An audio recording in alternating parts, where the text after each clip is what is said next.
আমি যে দায়িত্ব দিয়েছি তুমি চাচ্ছ না, তোমাকে দায়িত্ব দিয়েছে, তোমাকে যেতেই হবে হিমসে। তিনি মন ক্ষুণ্ণ করে তিনি ওমর রাদিয়াল্লাহু তাআলা আনহুর হুঙ্কারে তিনি ভীত হয়ে দায়িত্ব কাঁধেই নিলেন, নিয়ে তিনি হিমসে চলে গেলেন। কিছুদিন পরে হিমসের কিছু লোকজনকে এই ওমর বিন খাত্তাব ডাকলেন, ডেকে একটু দেখতে চাচ্ছিলেন যে সামুরা এই সাঈদ বিন আমর আল জুহানি তিনি কিভাবে দায়িত্ব পালন করেন, কিভাবে তিনি দায়িত্ব মেইনটেইন করেন, না তার দায়িত্বের মধ্যে কোনো গাফলেতি আছে, এই সম্পর্কে তিনি জানতে চাইলেন। কিন্তু হিমসের গভর্নররা সাথে সাথেই 4টি অভিযোগ করে বসল। হিমসের গভর্নরের সম্পর্কে সাঈদ বিন আমর আল জুহানির সম্পর্কে কয়টি অভিযোগ করলো তারা? 4টি অভিযোগ। প্রথম অভিযোগ হলো, ইয়া আমির আল মুমিনিন, ইয়া খলিফাতুল মুসলিমিন, আপনি যে আপনার সাহাবী সাঈদ বিন আমর আল জুহানিকে আমাদের হিমসের গভর্নর করে পাঠিয়েছেন, তার সম্পর্কে 4টি অভিযোগ আছে। প্রথম অভিযোগ হচ্ছে, লা ইয়াখরুজু ইলাইনা হাত্তা ইয়াতাআলা আন-নাহার, যখন দিন স্পষ্টভাবে না হবে, সূর্য অনেক উপরে উঠে গেলে তিনি ঘর থেকে বের হন। অত সকাল সকাল তাকে আমরা ঘরে খুঁজে পাই না। ঘর থেকে আমরা বের করতে চাইলেও তিনি ঘর থেকে সকাল সকাল বের হন না। অনেক সকাল হয়ে গেলে, দুপুরের কাছাকাছি হয়ে গেলে পরে তিনি ঘর থেকে বের হয়। এটা হলো 1 নম্বর অভিযোগ। 2 নম্বর অভিযোগ হলো, তার একটা অভিযোগ হলো, ওয়ালাহু ফিশ শাহরি ইয়াওমান আল্লা ইয়াখরুজু ফীহিমা ইলাইনা ওয়ালা নারা, মাসে 1 দিন তাকে আমরা দেখতেও পাই না, 1 দিন তিনি আমাদের মাঝে আসেন না, একটা দিন আমরা তাকে খুঁজেও পাই না। এটা হলো 2 নম্বর অভিযোগ। 3 নম্বর অভিযোগ, ওয়ালা ইউজিবু আহাদান বিল্লাইল, আমরা কেউ যদি তাকে রাত্রিবেলা ডাকি তিনি আমাদের ডাকে সাড়া দেন না। অভিযোগগুলো মনে রাখবেন। 4 নম্বর অভিযোগ, তিনি মাঝে মাঝে বেহুশ হয়ে যান। তাহলে যেই লোকটা মাঝে মাঝে বেহুশ হয়ে যায়, যেই লোকটা রাত্রিবেলা ডাকলে আমরা কাছে পাই না, যেই লোকটা দিনে দেরিতে বের হয় ঘর থেকে, এবং যেই লোকটা অন্তত মাসে 1 দিন আমরা তাকে খুঁজেও পাই না, তাহলে ডাকলেও আমরা তার ডাকে সাড়া পাই না, তাহলে এই রকম গভর্নর দিয়ে হিমসের কি হবে আপনি আমাদেরকে বলুন। এবার সাঈদ বিন আমর আল জুহানিকে ওমর বিন খাত্তাব ডাকলেন, ডেকে বললেন, হে সাঈদ, তোমার সম্পর্কে 4টি অভিযোগ আসলো, এবার তুমি এই 4টি অভিযোগের উপযুক্ত জবাব দাও। ওমর বিন খাত্তাব মনে মনে ভীত হচ্ছিলেন, না জানি আমি তার উপরে যে আশ্বাস ছিল, তার উপরে যে ভরসা ছিল যে সাঈদ বিন আমর আল জুহানি তুমি অনেক সততার সাথে, অনেক গুরুত্বের সাথে দায়িত্ব পালন করবে, কিন্তু তোমার সম্পর্কে যে 4টি অভিযোগ আমার কাছে পেশ করা হলো, এর কারণগুলো আমি একটু জানতে চাই। প্রথমেই সাঈদ বিন আমর আল জুহানি যে প্রশ্নের জবাব দিচ্ছেন সেটি হলো, ওই যে তারা প্রশ্ন করলো, তিনি দিনের বেলা অনেক সকাল হলে তিনি ঘর থেকে বের হন। এবার সাঈদ বিন আমর আল জুহানি তিনি বলছেন, হে ওমর বিন খাত্তাব, আপনি জানেন আমার কোনো খাদেম নাই, আমার কোনো পরিবার নাই, আমার কোনো ছেলে সন্তান নাই, আমার কোনো মেয়ে সন্তান নাই, আমার কেউ নাই। সকালবেলা ফজরের সালাত হওয়ার পরে নিজের হাতে আমি আমার রুটি রান্না করি, আমার রুটি জাল দেই, আমার খাবার প্রস্তুত করতে হয়, এরপরে খাবার খাওয়ার পরে এরপরে ইশরাকের 2 রাকাত সালাত আদায় করি, এরপরে আমি আমার জনগণের সেবায় বের হয়ে যাই। সুবহানাল্লাহ। একটু চিন্তা করেন ভাইয়েরা আমার, হিমসের গভর্নর, খাদেম নাই, কি নাই? খাদেম নাই।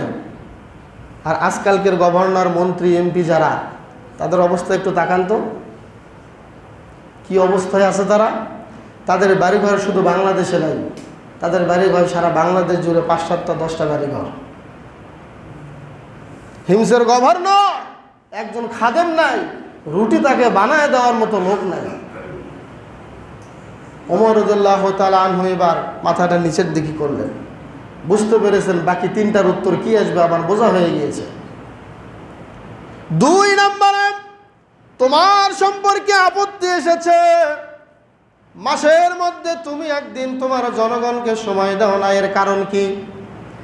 এবার সাঈদ বিন আমর আল জুহানি তিনি বললেন, হে ওমর বিন খাত্তাব, আপনি জানেন এখন আপনি আমার শরীরে যেই কাপড়টি দেখতেছেন, আমার দ্বিতীয় কোনো কাপড় নাই, একটি কাপড় দিয়েই আমি আমার জীবন পরিচালনা করি।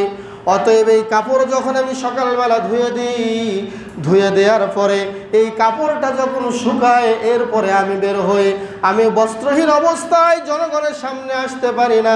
একটি কাপড় শুকানোর পরে আমি কাপড় পরে আবার বের হই। এই কাপড় একটি হওয়ার কারণে একদিন আমি বের হতে পারি না। আমার কাপড় চোপড় আমার নিজেকেই ধৌত করতে হয়। সুবহানাল্লাহ। প্রিয় ভাইয়েরা আমার, কি গভর্নর ছিলেন! একজন গভর্নর মানুষ হয়ে পোশাক কয়টা? একটা। ক্ষমতা ছিল না, অর্থ সম্পদ তার হাতে ছিল না, পারতেন নাকি এগুলো করতে? করতে পারতেন। সম্মানিত ভাইয়েরা আমার, ওমর বিন খাত্তাব এবার 3 নম্বরে প্রশ্ন করলেন, তোমার ব্যাপারে 3 নম্বরে অভিযোগ আসছে, কেন তুমি রাতের বেলায় কারো ডাকে সাড়া দাও না, আমি একটু জানতে চাই। এবার সাঈদ বিন আমর আল জুহানি বলছে, ইয়া আমির আল মুমিনিন, আমি দিনের বেলায় আমি জনগণকে সময় দেই। দিনের বেলা জনগণের হক আছে আমার কাছে, তাদেরকে সময় আমাকে দিতেই হবে। কিন্তু মাসে অর্থাৎ রাত্রেবেলা, সারাটা মাস রাত্রেবেলা আমি সেই আল্লাহর ডাকে সাড়া দেই, যেই আল্লাহর হক আছে আমার উপরে। আমি সারা রাত যখন মনে চায় যে ইবাদত করতে, সেই ইবাদতে আমি মগ্ন থাকি। কেননা আমি দিনের বেলায় জনগণকে সময় দেই, আর রাত্রিবেলাটা আমি আল্লাহর জন্য বরাদ্দ করেছি। বলেন সুবহানাল্লাহ। রাত্রে আমাকে ডাকলে কেউ পাবে না। যত সমস্যার সমাধান দিনের বেলায় আমার কাছ থেকে করে নিতে হবে, রাত্রেবেলায় আমাকে কেউ ডাকলে পাবে না। কারণ আমার দায়িত্বের জন্য রাত্রেবেলায় আল্লাহর কাছে আমি সাহায্য চাই। হে আল্লাহ, আমাকে যে ওমর দায়িত্ব দিয়েছে, ওই দায়িত্ব যেন আমি ঠিকমতো পালন করতে পারি। অতএব হে ওমর, আপনি জানেন এই দায়িত্ব পালন করতে আমি চাই নাই। অতএব এই দায়িত্ব যেহেতু আপনি চাপিয়ে দিয়েছেন, আল্লাহর কাছ থেকে সাহায্য নেওয়ার জন্য আর আল্লাহর হক আদায় করার জন্য রাতটা আমি আল্লাহর জন্য বরাদ্দ করেছি। আজকের নেতারা কি রাত্রেবেলা তারা আল্লাহর ডাকে সাড়া দেয়, আর আজকালকের নেতাদের রাত শুরু হয় যখন আমাদের রাত হয়, তাদের দিন শুরু হয় টাকা ইনকাম করার জন্য। কি বললেন? ভুল বললাম না ঠিক বললাম? আজকালকের নেতাদের রাত শুরু হয় টাকা ইনকাম করার জন্য, দিন শুরু হয়, তাদের রাত শুরু হয় না। সাঈদ বিন আমর আল জুহানি বলছেন, রাত্রিবেলা আল্লাহর যে হক আছে আমার উপরে, এই হক আমি আদায় করি। আমি আল্লাহর কাছ থেকে সাহায্য চাওয়ার জন্য সারা রাত আমি ইবাদতে মশগুল থাকি, কখনো ঘুমাই, কখনো ইবাদত করি। সুবহানাল্লাহ। ভাইয়েরা আমার, এইরকম নেতা যদি থাকতো, দেশে দুর্নীতি থাকতো? আহা, কি মানুষ, কি ব্যক্তিগুলো আল্লাহর নবী আমাদেরকে উপহার দিয়ে গিয়েছেন। ঢুকেছে কোন রাস্তা দিয়ে? একদম শিরিক, জুলুম, অত্যাচারের রাস্তা দিয়ে আল্লাহর নবীর ঘরে প্রবেশ করেছে, আদল ইনসাফের দরজা দিয়ে বের হয়ে গিয়েছে। সুবহানাল্লাহ। এক একটা মানুষ ছিল সন্ত্রাস, এক একটা মানুষ ছিল ডাকাত। তাদেরকে আল্লাহর নবীর কাছে এসে আল্লাহর নবী কি ডোজ দিলেন, কি টিপস দিলেন তাদেরকে, তারা আদল এবং ইনসাফে ভরপুর হয়ে গেল। সুবহানাল্লাহ। 4 নম্বরে তারা তোমার বিষয়ে আপত্তি তুলেছে, হে সাঈদ বিন আমর আল জুহানি, তুমি নাকি মাঝে মাঝে বেহুশ হয়ে যাও। এর কারণ কি? যদি বেহুশ হয়ে যাও তাহলে তোমাকে তারা কিভাবে আমির মানবে, গভর্নর হিসেবে মানবে? এবার সাঈদ বিন আমর আল জুহানি বলল, হে ওমর বিন খাত্তাব খলিফাতুল মুসলিমিন, আপনি জানেন আমি যখন খুবাইবকে হত্যা করা হয় তখন খুবাইবের সামনে আমি স্বীয় দাঁড়িয়েছিলাম। আমি দেখেছি খুবাইবকে কেমনে মারা হয়েছে, কিভাবে হত্যা করা হয়েছে। ইয়া আমিরাল মুমিনিন, খুবাইবের মাথাটা দ্বিখণ্ডিত করা হয়েছিল, হাত পা কেটে টুকরা টুকরা করা হয়েছিল। এর আগে খুবাইবকে বলা হয়েছিল, রে খুবাইব, তোমাকে ছেড়ে দেওয়া হবে, তোমার স্থানে তুমি আল্লাহর নবীকে নিয়ে এসে দিয়ে যাও, আমরা আল্লাহর নবীকে হত্যা করব, তোমাকে ছেড়ে দেব। সেদিন খুবাইব বলেছিল, হে তোমরা শুনে রেখো, আল্লাহর নবীর কথা তোমরা যখন আমার সামনে তুলেছো, মনে রেখো আমাকে হত্যা তুমি 10 বার করতে পারবে। আমার তো আফসোস হচ্ছে, আল্লাহ আমাকে কেন একটা জীবন দিল, আমাকে হাজারো জীবন দিত, 1000 বার আমি শহীদ হয়ে যেতাম, এরপরে আল্লাহর নবীর একটা পশমের ক্ষতি হতে আমি খুবাইব কোনোদিন দিব না। সুবহানাল্লাহ।